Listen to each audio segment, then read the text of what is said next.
Quando uma herdeira multimilionária decidiu humilhar publicamente o seu motorista na gala mais exclusiva de Lisboa, ela não fazia ideia de que o homem que tratava como lixo há 4 anos estava prestes a chocá-la de uma forma que mudaria a sua vida para sempre. O que aconteceu naquela noite se tornou lenda entre a alta sociedade portuguesa. Se você está preparado para esta história de vingança silenciosa e justiça poética, continue lendo até o final, porque o que você está prestes a descobrir vai fazer você repensar tudo sobre aparências e julgamentos. Era a noite da gala beneficente mais exclusiva de Lisboa, com o tapete vermelho estendido em frente ao Palácio Foz, iluminado por milhares de luzes douradas. Quando Beatriz Almeida, 29 anos, herdeira de uma das maiores construtoras de Portugal, com um patrimônio familiar de 450 milhões de euros, decidiu fazer uma brincadeira cruel ao seu motorista. Chamava-se Miguel Santos, tinha 38 anos, conduzia o seu Bentley há 4 anos por 1.400 euros por mês, e Beatriz o havia tratado sempre como um servo invisível que não merecia nenhum olhar. Naquela noite, para divertir as suas amigas da alta sociedade lisboeta, Beatriz havia enviado um convite formal a Miguel, pedindo-lhe que se apresentasse na gala como convidado, não como motorista. Queria vê-lo chegar com a sua roupa de pobre, envergonhado e fora de lugar entre fatos de designer e vestidos de alta costura, para depois rir-se dele com as suas amigas. Mas quando um Aston Martin preto se deteve na entrada e Miguel Santos desceu com um fato de Brioni perfeitamente cortado, sapatos feitos à mão e um relógio Audemars Piguet no pulso, caminhando pelo tapete vermelho com a segurança de quem nasceu para estar sob os holofotes, Beatriz ficou paralisada e quando o apresentador da gala correu até ele gritando: "Senhor Santos, que honra tê-lo aqui!" O seu avô estaria tão orgulhoso. Beatriz compreendeu que o homem que havia tratado como lixo durante 4 anos era, na realidade, o único herdeiro da Quinta dos Santos e Silva, uma das casas vinícolas mais prestigiadas do mundo, com vinhos que se vendiam por milhares de euros a garrafa, e o mais impactante estava por vir. Se você está preparado para esta história, escreva nos comentários de onde você está vendo este vídeo. Beatriz Almeida havia nascido com todos os privilégios imagináveis e um coração completamente vazio de empatia por qualquer ser humano que não pertencesse ao seu círculo exclusivo de milionários e aristocratas.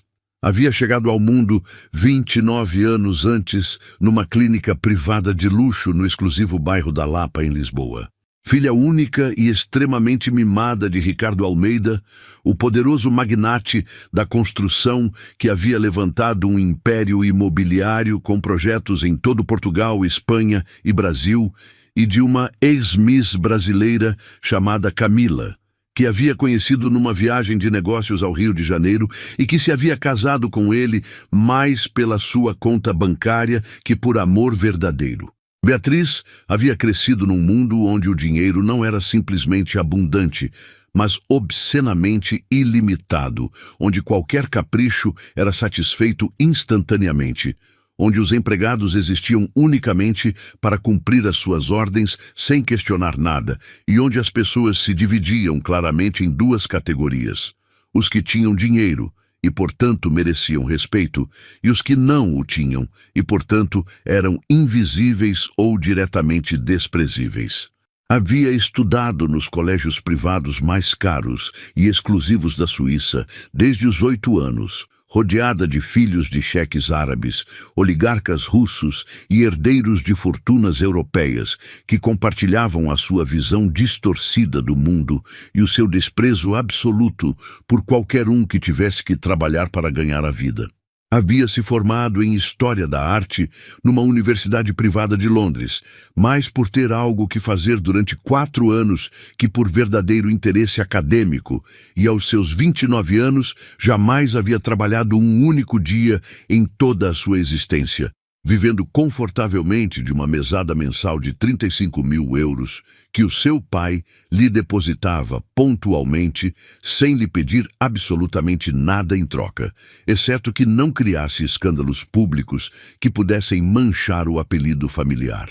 O seu passatempo favorito, o que realmente lhe produzia prazer genuíno, era humilhar sistematicamente as pessoas que considerava inferiores a ela, o qual, na sua retorcida visão do mundo, incluía praticamente toda a humanidade que não aparecesse nas listas das grandes fortunas portuguesas. Garçons de restaurantes, vendedoras de lojas de luxo, pessoal doméstico de todo tipo, motoristas, jardineiros, cozinheiros, todos eram para ela criaturas invisíveis e prescindíveis que existiam unicamente para servi-la e que mereciam ser tratadas com um desprezo mal disfarçado sob uma camada finíssima de cortesia formal que não enganava absolutamente ninguém.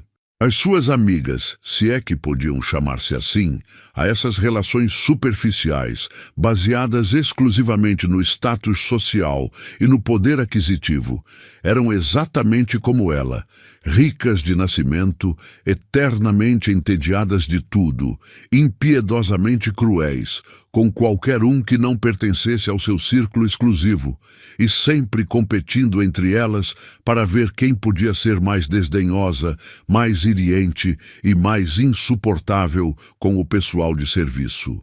E aquela noite especial, na ocasião da gala beneficente mais importante e mais exclusiva do ano em todo Portugal, Beatriz havia idealizado o que sinceramente considerava a sua obra-prima absoluta de crueldade refinada e sofisticada. Miguel Santos conduzia o Bentley Continental preto de Beatriz Almeida há exatamente 4 anos, 2 meses e 17 dias. E durante todo esse tempo havia aperfeiçoado a arte da invisibilidade absoluta. Naqueles 4 longos anos de serviço diário, a sua empregadora lhe havia dirigido a palavra talvez umas 30 vezes no total, e sempre exclusivamente para dar-lhe ordens secas com aquele tom de superioridade condescendente que utilizava com todos os que considerava servos, ou para queixar-se amargamente de algo que supostamente ele havia feito mal, ainda que não tivesse nenhuma culpa.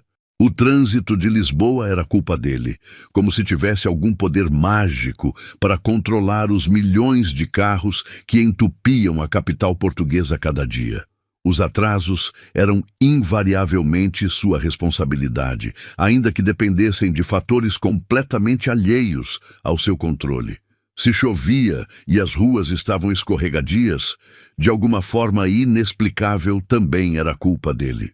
Miguel tinha 38 anos recém-completados, um físico atlético e bem cuidado, que mantinha com disciplina férrea, levantando-se cada madrugada às 5 da manhã para correr 10 quilômetros pelo Parque Eduardo VII, antes que a cidade despertasse e o calor do verão lisboeta tornasse impossível qualquer atividade física ao ar livre. Os seus olhos eram de um castanho escuro, profundo e penetrante. Olhos que observavam absolutamente tudo, com uma atenção quase inquietante, que, no entanto, nenhum dos seus empregadores havia notado jamais, demasiado ocupados ignorando-o, como se ignora um móvel funcional ou um eletrodoméstico sem alma. Vivia num pequeno apartamento alugado de 45 metros quadrados no modesto bairro de Benfica, na zona norte de Lisboa, num edifício dos anos 60, sem elevador e com paredes tão finas que podia escutar as conversas de todos os seus vizinhos. Conduzia um velho Renault Clio de 2009 com 200. 0 quilômetros quando não estava de serviço para Beatriz e vestia com roupa simples e prática que comprava em feiras de segunda mão, não por necessidade econômica real, mas por uma escolha consciente e deliberada que fazia parte de um plano de vida que ninguém conhecia. Ninguém dos ricos, a quem transportava diariamente nos seus luxuosos carros, se havia perguntado jamais quem era realmente Miguel Santos, além da sua função de motorista. Ninguém lhe havia feito nunca uma única pergunta pessoal sobre a sua vida, os seus sonhos, o seu passado, a sua família ou as suas aspirações para o futuro.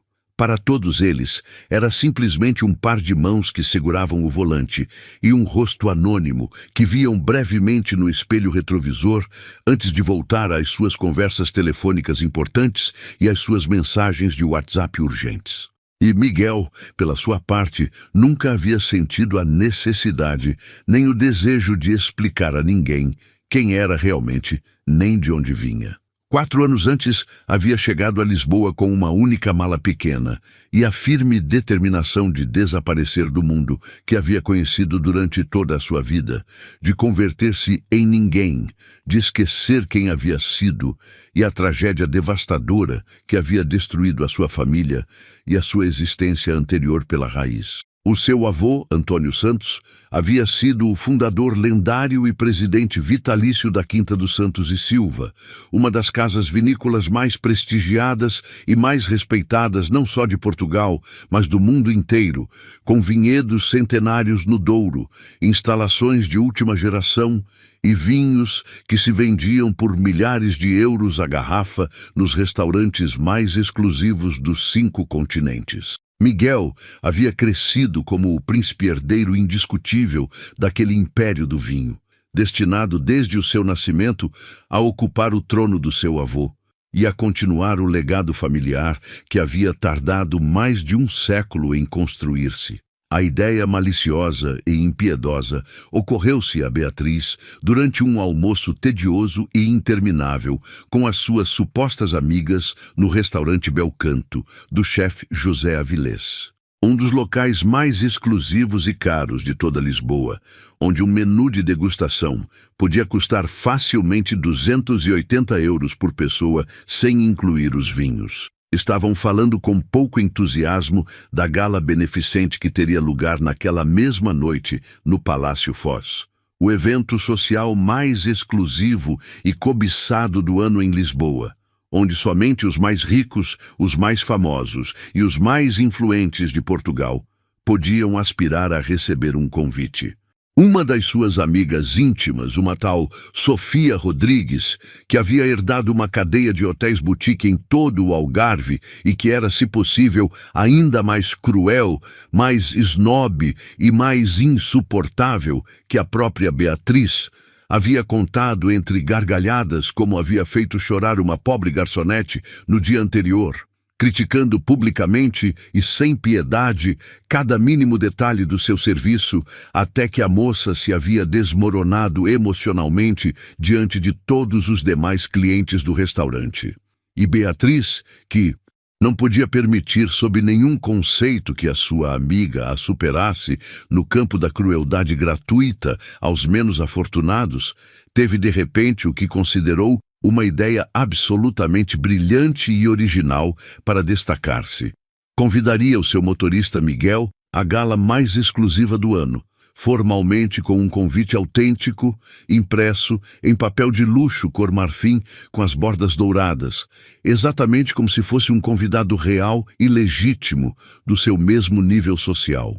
Pedir-lhe-ia expressamente que se apresentasse vestido de forma elegante, sabendo perfeitamente e com absoluta certeza que um pobre como ele, que ganhava apenas 1.400 euros por mês, não possuía nada no seu miserável armário que pudesse considerar-se minimamente elegante ou apropriado naquele contexto de luxo, desmedido e ostentação. E depois, quando chegasse com as suas roupas de feira, envergonhado e completamente fora de lugar, entre os milionários vestidos de Armani e as mulheres cobertas de diamantes de Cartier, ela e as suas amigas rir-se-iam dele toda a noite, fazendo-lhe entender o ridículo que era pensar que podia pertencer ao mundo delas, ainda que fosse só por umas poucas horas. Era uma brincadeira perfeita, pensou Beatriz, saboreando antecipadamente o momento. Cruel, humilhante, inesquecível. Às 9 da noite em ponto, enquanto Beatriz e as suas amigas esperavam impacientes na entrada da gala, bebendo taças de champanhe Krug e preparando-se mentalmente para rir-se às gargalhadas do pobre motorista, um Aston Martin DB11 preto com os vidros tintados deteve-se elegantemente no princípio do longo tapete vermelho que conduzia à entrada do majestoso Palácio Foz. A porta do condutor abriu-se lentamente e dela desceu um homem que nenhum dos presentes reconheceu imediatamente como o motorista silencioso e aparentemente insignificante, que haviam ignorado, desprezado e tratado como um móvel durante anos inteiros. Miguel Santos levava um fato cinza escuro de Brioni, cortado à medida que se ajustava perfeitamente, e sem uma única ruga ao seu físico atlético e bem proporcionado.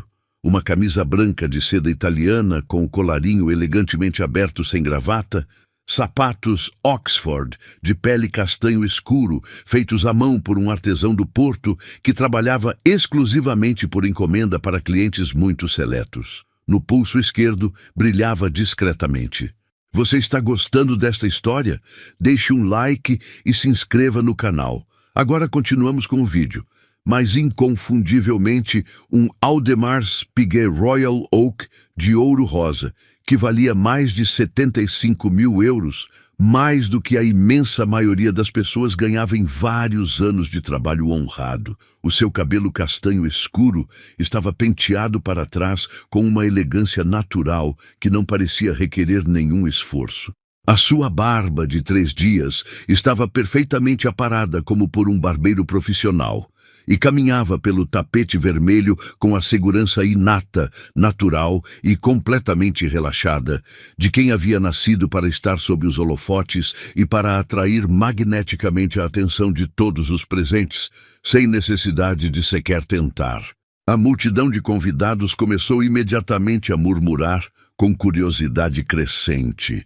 Quem era aquele homem incrivelmente atraente e seguro de si mesmo, que ninguém parecia reconhecer, mas que tinha uma presença tão magnética e dominante?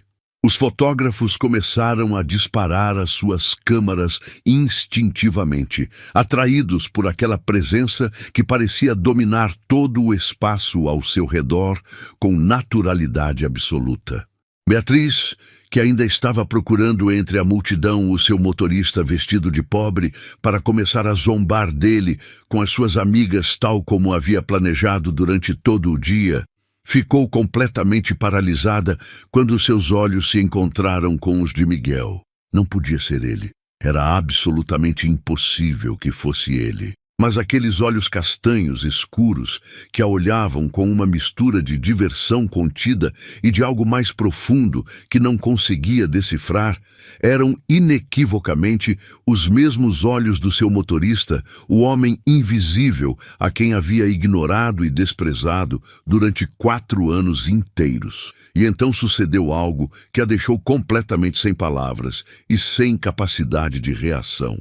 O mestre de cerimônias da gala, um homem distinto e impecável de uns 58 anos, chamado Fernando Costa, que era uma verdadeira instituição da alta sociedade lisboeta e que conhecia pessoalmente e de maneira íntima todas as famílias mais importantes, mais ricas e mais influentes de Portugal há pelo menos 3 gerações, correu literalmente até Miguel, com uma expressão de surpresa incrédula e de alegria sincera pintada no seu rosto aristocrático, abraçou-o calorosamente e com evidente afeto diante de todos os convidados presentes, sob os olhares completamente estupefatos e confusos de centenas de pessoas elegantemente vestidas que não entendiam absolutamente nada do que estava sucedendo e que se perguntavam quem era aquele homem misterioso que o mestre de cerimônias parecia conhecer tão bem. As palavras que Fernando Costa pronunciou com voz clara e emocionada foram escutadas distintamente por todos os que se encontravam nas imediações, incluindo naturalmente Beatriz Almeida, que se havia quedado completamente imóvel e paralisada a poucos metros de distância, com a taça de champanhe ainda suspensa no ar e uma expressão de choque total no rosto.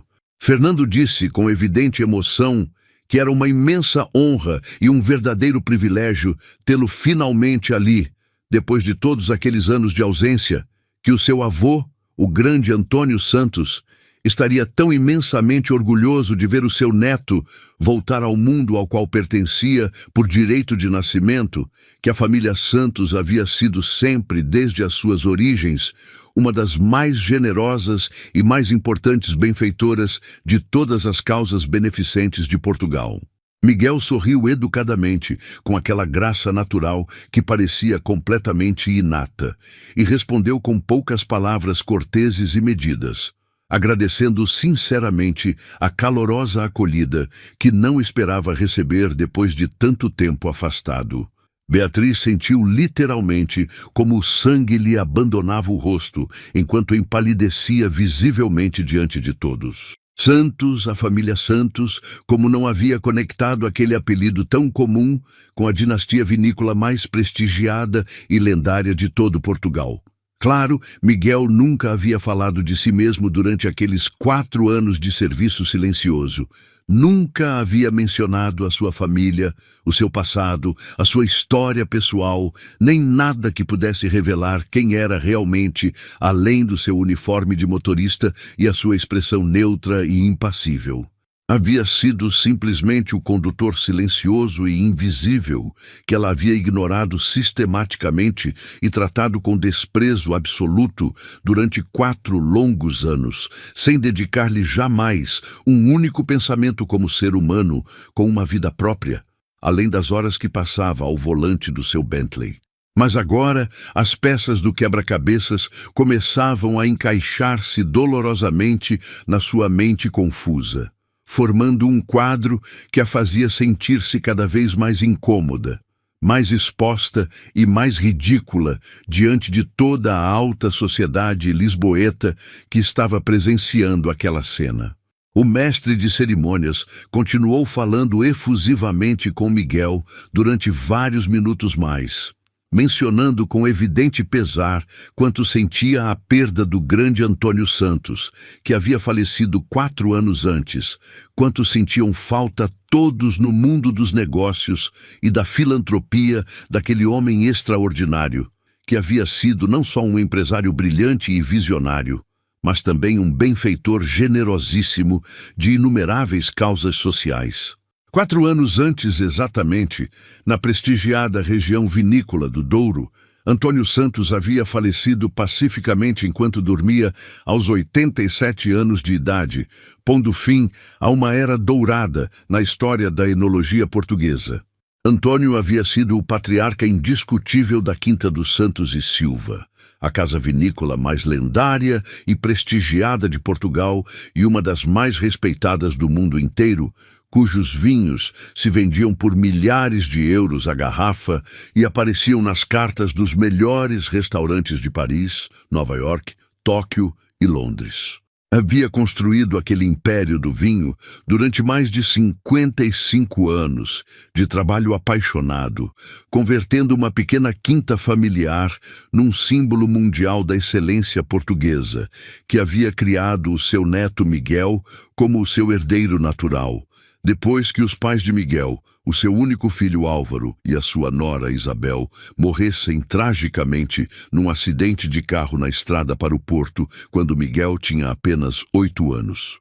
Miguel havia crescido entre vinhas e barris de carvalho, aprendendo desde criança os segredos da terra, do clima e da fermentação que convertiam as uvas em ouro líquido. Havia estudado enologia em Bordeaux. Havia trabalhado em vinícolas de Napa Valley, da Toscana e da Borgonha, e estava destinado a herdar o império do seu avô e levá-lo a novas alturas de prestígio internacional. Mas a morte de Antônio havia mudado tudo de maneira radical e inesperada.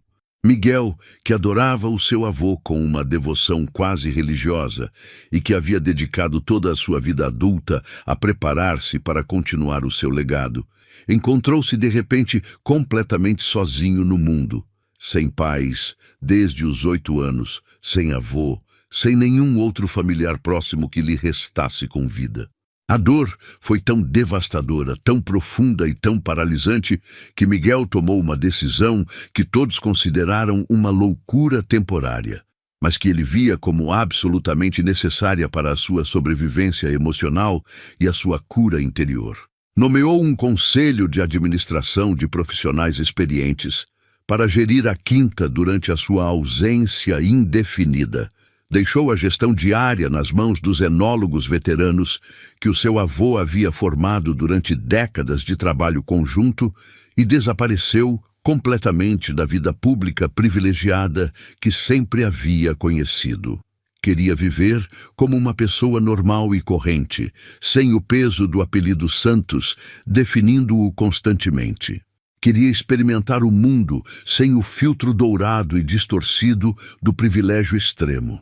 Queria entender finalmente quem era Miguel como ser humano individual, sem as vinícolas lendárias, sem os milhões no banco, sem as expectativas esmagadoras de toda uma indústria sobre os seus ombros. E assim, com uma decisão que absolutamente ninguém do seu ambiente pôde compreender nem aceitar, converteu-se em motorista profissional em Lisboa.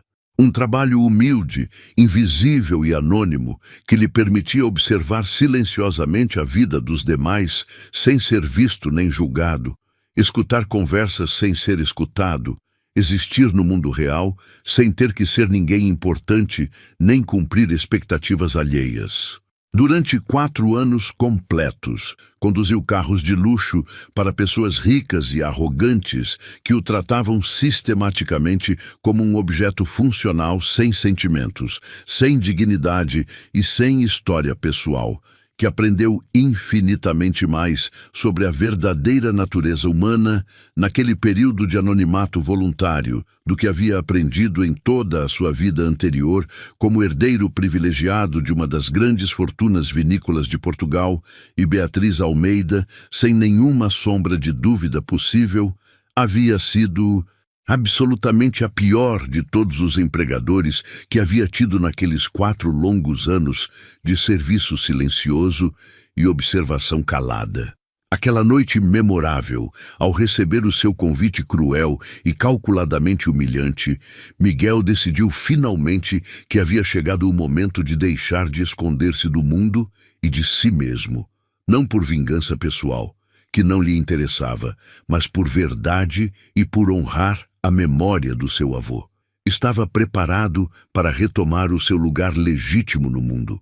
A gala continuou durante várias horas mais, e Miguel viu-se constantemente rodeado de pessoas importantes que queriam falar com ele, apertar-lhe a mão calorosamente, apresentar-lhe as suas filhas casadoiras com intenções não muito disfarçadas, oferecer-lhe oportunidades de negócio e colaborações empresariais de todo tipo. Beatriz permaneceu todo esse tempo nas margens da festa, observando impotente e humilhada como o homem a quem havia tratado como lixo era tratado como um autêntico rei por todos aqueles que ela considerava os seus iguais sociais.